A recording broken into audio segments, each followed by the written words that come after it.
Hard lesson. Galatians 5. Stand fast, therefore, in the liberty wherewith Christ hath made us free, and be not entangled again with the yoke of bondage. Behold, I, Paul, say unto you, that if ye be circumcised, behold, I, Paul, say unto you, that if ye be circumcised, Christ shall profit you nothing. For I testify again to every man that is circumcised, that he is a debtor to do the whole law. Christ is become of no effect unto you, whosoever of you are justified by the law. Ye are fallen from grace.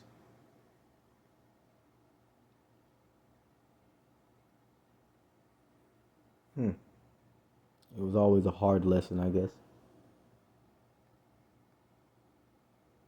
For I testify again to every man that is circumcised, that he is a debtor to do the whole law. It sounds like he knows that it's hard. Christ is become of no effect unto you, whosoever of you are justified by the law. You are fallen from grace.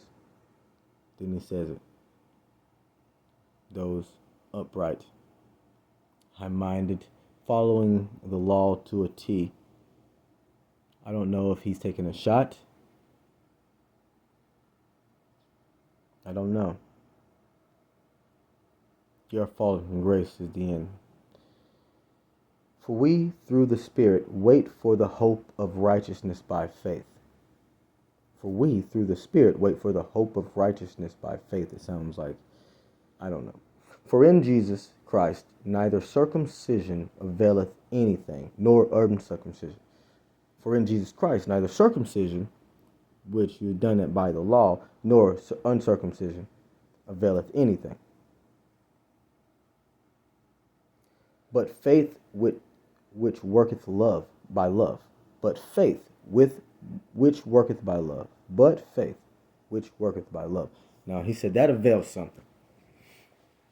But faith which worketh by love.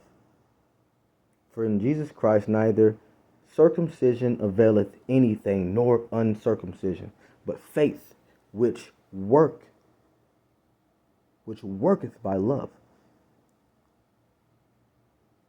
That's important. This is the lesson here. Ye did run well, who did hinder you that ye should not obey the truth. Ye did run well, who did hinder you that ye should not obey the truth.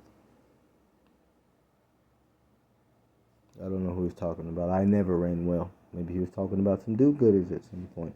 This persuasion cometh not of him that calleth you. This persuasion come not of him that calleth you. A little leaven leaveneth the whole lump. Please help me in this, someone. I have confidence in you through the Lord, that ye will be none otherwise minded. I have confidence in you through the Lord, that ye will be none otherwise minded. But he that troubleth you shall bear his judgment, whosoever he be. And I, brethren, if I yet preach circumcision, why do I yet suffer persecution? I'm guessing it said if he does obey the law, why does he suffer persecution? And I, brethren, if I yet preach circumcision, why do I yet suffer persecution? Then is the offense of the cross ceased. Then is the offense of the cross ceased.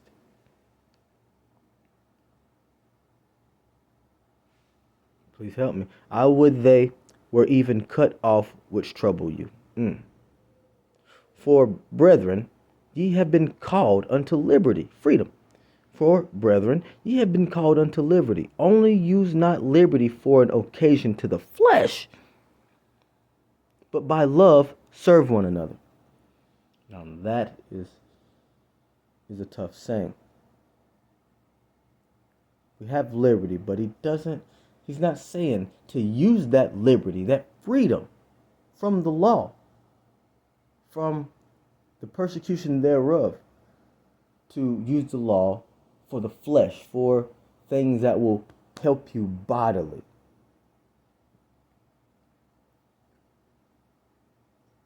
But the things that will help us spiritually, obviously, is but by love serve one another. But by love serve one another. By love serve one another. So this liberty, we use it for each other. Because we are free from the persecution of this sin, we use it to help each other.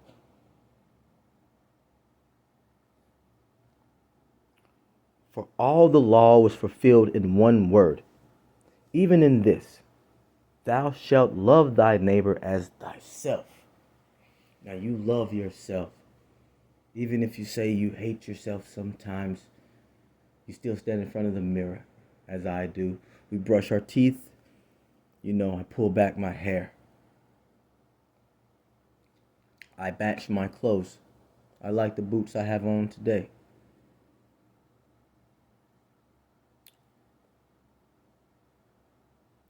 If I could take all those things that I think of myself and I could put it into you, and I look at you as if you're looking at me, as if you're a mirror, and I become your mirror, and I say, pull your hair back, because your face is beautiful. You got the black shirt on, put on these black boots, because it looks good together, it looks professional. And before you go off, I make sure you've eaten, because you're hungry. Make sure you smell good. Make sure you go on time. Be prompt. At least that's why I do it for myself. I would do it for myself. For all the law was fulfilled in one word, even in this, thou shalt love thy neighbor as thyself. But if ye bite and devour one another, take heed that ye be not consumed of one another.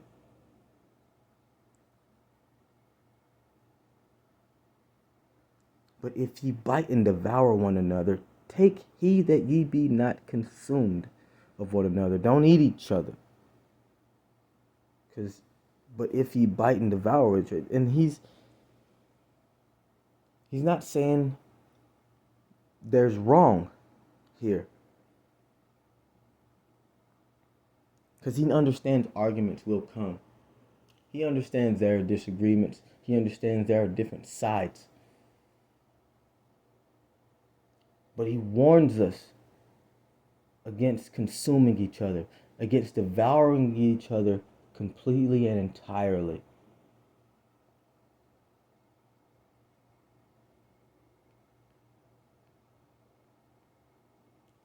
Yes, I may judge my brother for his boots, but should I judge him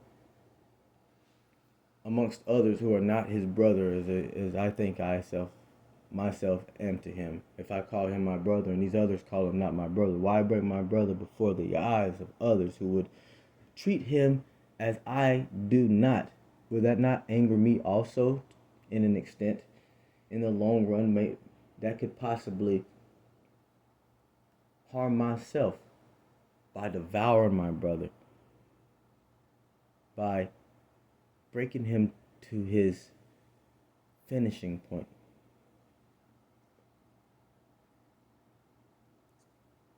But if ye bite and devour one another, take heed that ye be not consumed of one another. Then I say, this I say then, walk in the Spirit, and you shall not fulfill the lust of the flesh. How do you do that, though? How do you walk in the Spirit? It'll tell us.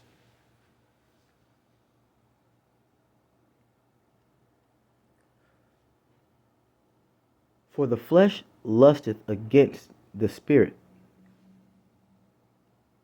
The things of the flesh don't want the things of the spirit. The things that may, we feel protects us and makes us this, and the flesh wants to be seen. The flesh wants to be appreciated and made to feel good. But that is not the things of the spirit. What are the things of the spirit? For the flesh lusteth against the spirit, and the spirit against the flesh. And these are contrary the one to the other, so that ye cannot do the things that ye would. If you walk not by the Spirit, you are walking by the flesh. But he says to walk by the Spirit as if it is a thing that is easily done.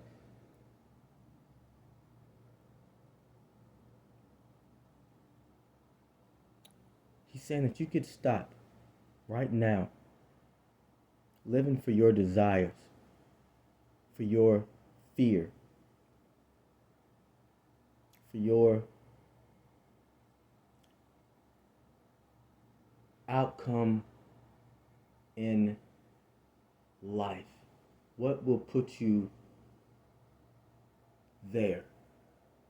You know?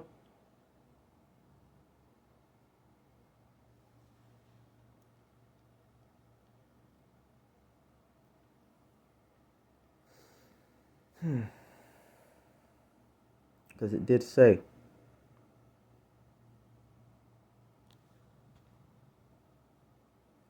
remember, for brethren, ye have been called unto liberty. Only use not liberty, freedom, for an occasion to the flesh, but by love serve one another. So we go back down here. And remember, it also said, thou shalt love thy neighbor as thyself. So like I said, we go back down here.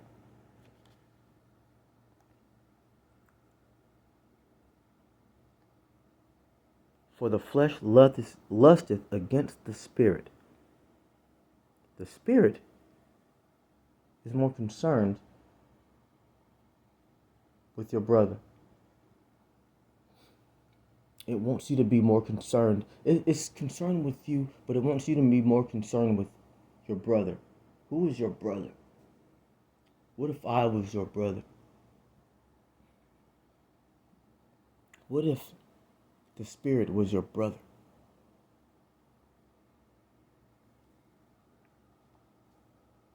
For the flesh lusteth against the Spirit, and the Spirit against the flesh. And these are contrary the one to the other, so that ye cannot do the things that ye would. What would you do? We know what we do when we seek after our own safety and our own glamour. We know what it puts us through. It sometimes stresses us out.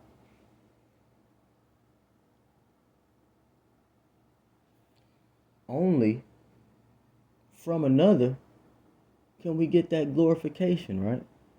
Only, even if it's just one. That is the reward that we seek. Even if it's just the one that says, you fine. You did. You're doing. I wish I was like you. Man, I love you. It comes out of somebody else's own heart. Somewhere in there, they pull this from themselves. We don't get it from ourselves. And that is our win. That is the win of the flesh.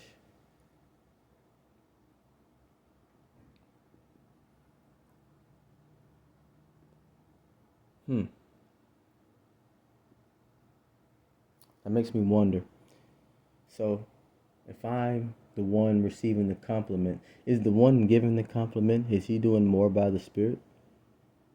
I hope so. I've told a compliment in full honesty, and I've told a compliment just to brown nose.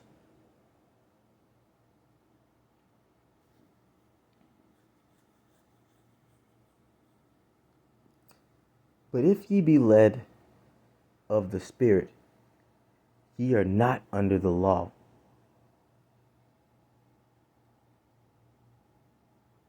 Led of the Spirit. If your desires, if your love for me guides your desires, you will not be under the law. If your love for your brother guides your action, if it makes the next choice for you, if the choice that you make is not about you, if you say, that's a hard thing to think about, right?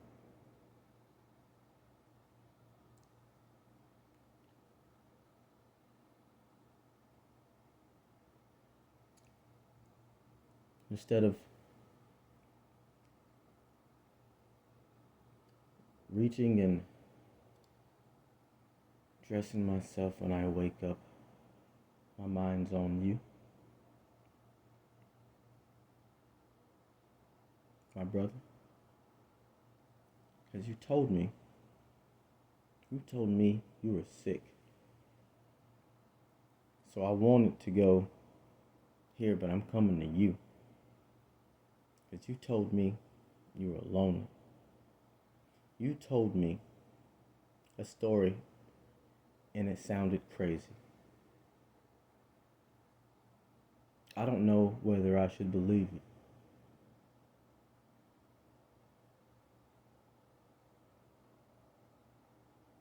Why would you tell me?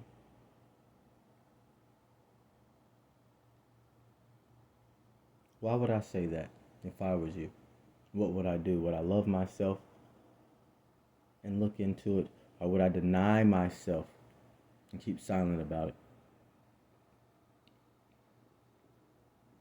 What I'm saying is, would you love him and look into him? Or would you deny him and say you just don't believe him? Even though he's your brother and he's telling you this thing.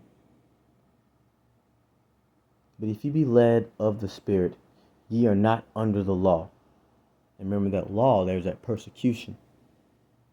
Now the works of the flesh are manifest, which are these: adultery, fornication, uncleanness, lasciviousness,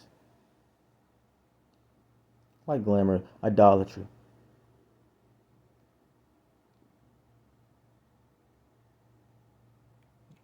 They really don't like you worshiping other deities.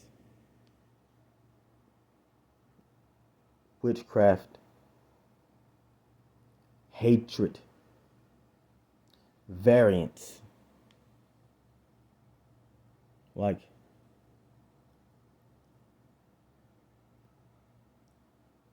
conflict. That's your variance. Battle.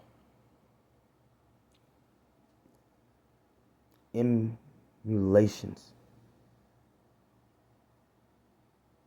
Alterations. You know? Changing this or that. Wrath.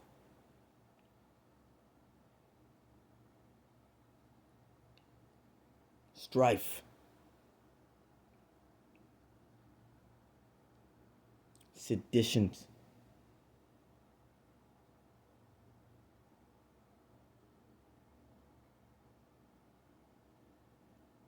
Heresies.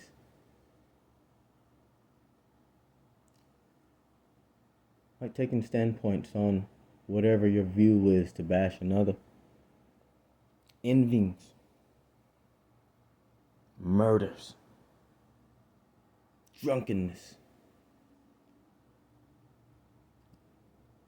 There I am. Revelings. And such like. So he says and such like because there are more. Those not the only ones. People call these the seven deadly, but there's so many. There's not just seven. Because he says at the end of that, and such like, all these lusts of the flesh. And some of these things, when you look at them, strife. Sometimes to strive can be used in a good term, but is it not still fleshy?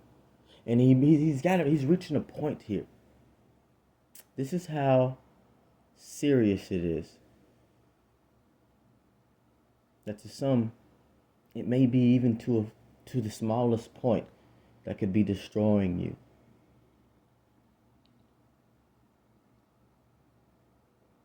Of the which I tell you before, as I have told you in time past, that they which do such things shall not inherit the kingdom of God.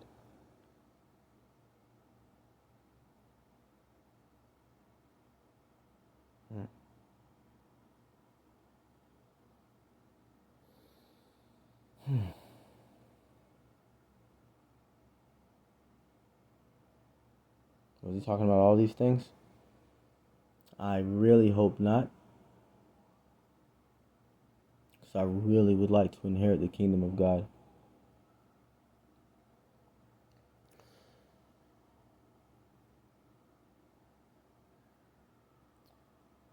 My mentor calls them issues, but here it says, but the fruit of the Spirit,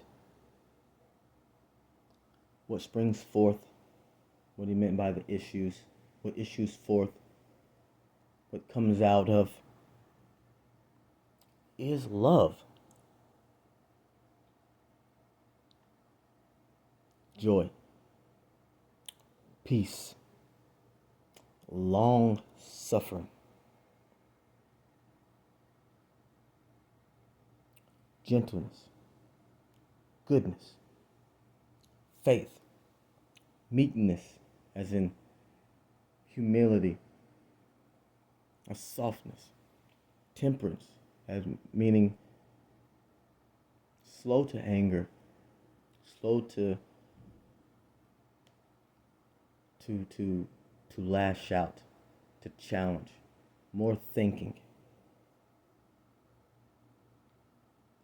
Against such there is no law. Now, I came to explain why these are so important. I'm saying this. These came to me in a time that night terrors were so manifested in my life that I needed something to combat against. I prayed and cried out for even the smallest inkling of something to battle back against the things of darkness, that plagued me. I wanted something. I dreamt about it. I wanted it so bad. I was only ever attacked and pressed down and, held. And I could see the room around me. Many of you know night terrors. These spiritual things, these beings that attack you while you're trying to sleep. And I guess, like me and others, maybe, I hope not, while you're wide awake and just wherever you are. I wanted to fight back. And I discovered these. They were revealed to me. I met these things. These are the things that are so hard to do. In the face of wrath, how can you love? In the face of anger, how can you show control? How can you not be angry when anger lashes so strongly sometimes?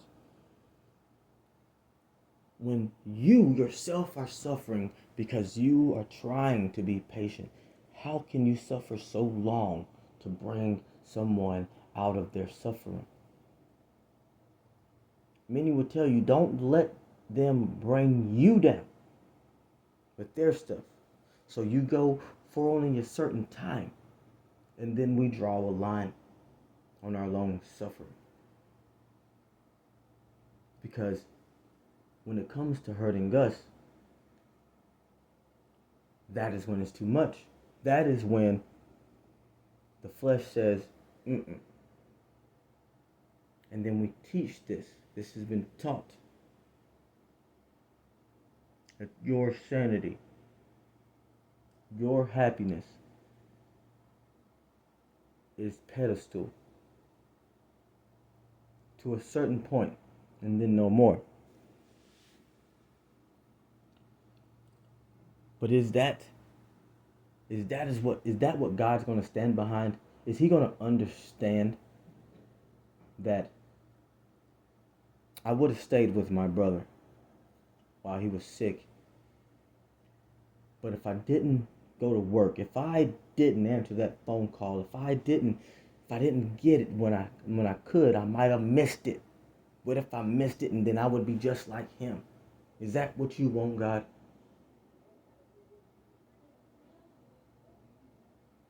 Is that what you want?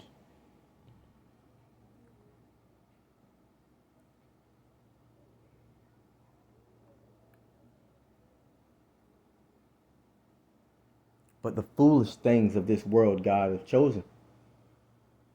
And the base things of this world and the despised things to bring down the high minded. He uses the foolish things to bring down the mighty. He uses the weak things. What is weak?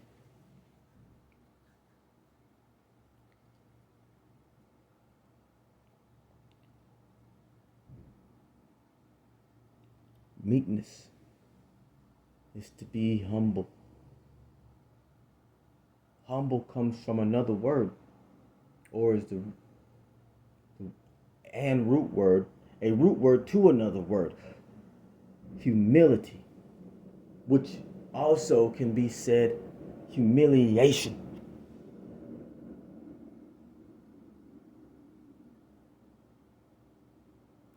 That is what we call weakness, right? To be one who is able to be humiliated on live TV, in front of all your family, in front of your wife, in front of the ones that you esteem that can get you to the next level. Can you be humiliated?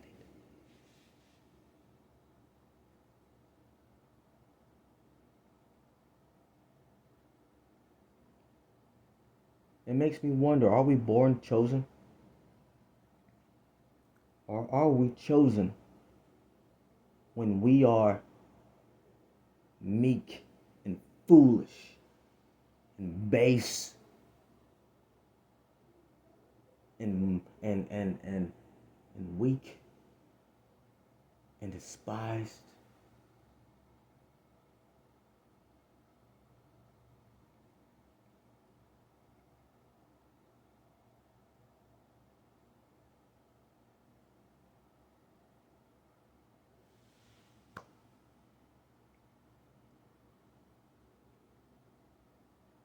This is the power that I called it.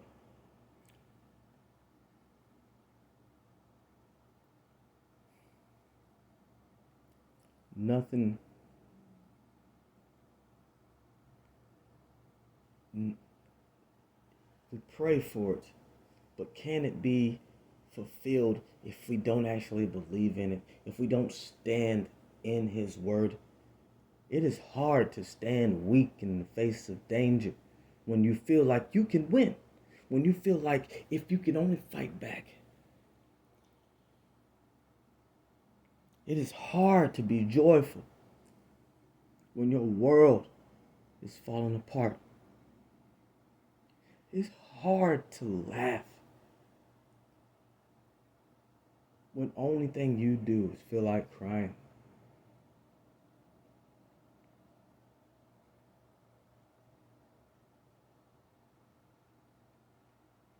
I thought crying was a form of weakness. Maybe despair is that form that we choose because that's all we have left, right? No. We have a choice. We have a choice to choose. We have a choice to believe. And nothing shows what you believe more than tension. The pressure reveals the truth.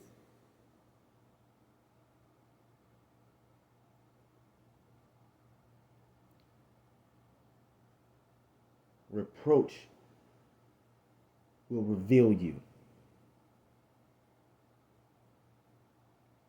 Trials and temptations must come because they set us apart. In that moment, you are revealed to everyone around you, and most importantly, to yourself. And that is what God has chosen. He's waiting for you to reveal yourself, to see yourself in your light. Can you recall a time whenever you've been in a situation and you said, well, in this situation, I would do this, and then the pressure comes, and how did you act? Remember, how did you act in that pressure, in that temptation, and in the midst of the violence? What were you doing? Because that is who you are. That is what you believe.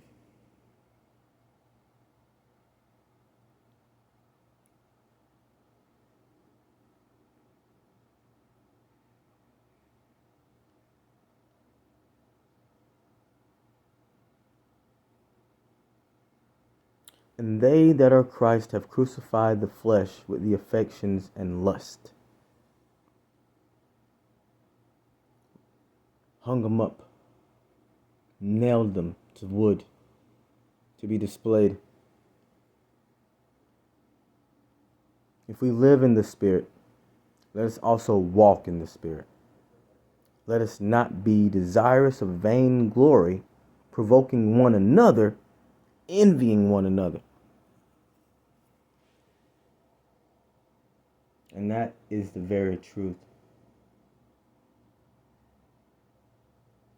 The glory of the flesh only makes an enemy an envier. But the glory of the Spirit makes a friend. Bonds two together to make one.